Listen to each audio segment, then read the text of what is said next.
A mass exodus has begun at the State Department ahead of incoming Secretary of State Rex Tillerson. Tillerson will have many empty seats to fill, as nearly as a half a dozen top-ranking officials at the State Department are stepping down. Manila Chan with the story tonight. Hi there, Ed. Yes, the rumor mills are all buzzing right now, trying to understand why about a half dozen State Department heads have just all put in their resignations.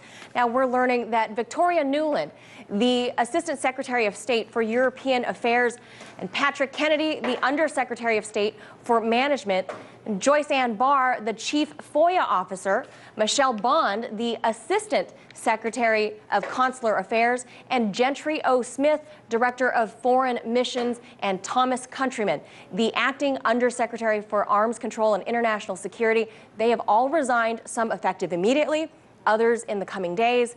This is the State Department's entire senior administrative team, all departing all at once, a turnover that has never been seen before during a change of hands of presidential administrations. Now, turnover, though, I should say, is the rule. This happens regularly when a new president takes office, and sometimes these career Foreign Service officers, they do stick around a little bit longer to help the transition with their replacements. But this departure by this group is stirring up talk all over Washington, as some reports say that they were asked to leave. Now, other reports are citing that they resigned on their own accord. Now, you may recognize at least one of the names on this list here, Victoria Nuland.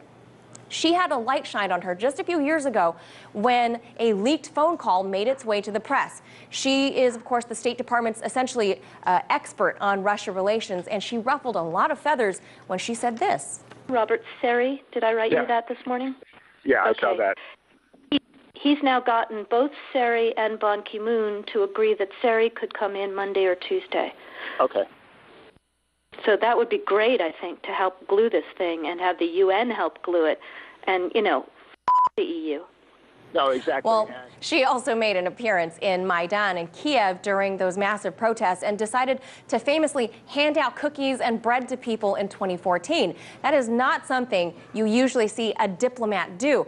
Now, her position is something the incoming Secretary of State would need to fill immediately, given the contentious relationship between the U.S. and Russia right now. So far, the White House has only accepted 2 of those resignations for Pat Kennedy and Tom Countryman. So as you can see, Ed, Rex Tillerson taking the helm of the State Department, he's got to hit the ground running and have a team of people ready to fill those posts immediately.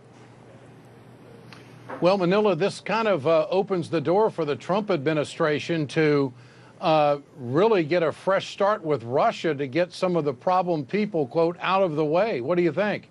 It could be, but at the same time, I mean, these are jobs that do not require any kind of Senate or any confirmation. So this is all basically based on Tillerson. And as you mentioned, he has a great relationship, an existing relationship with the heads of Russia as it is. So it could be a nice entryway for all of the people that can perhaps mend relationships going forward.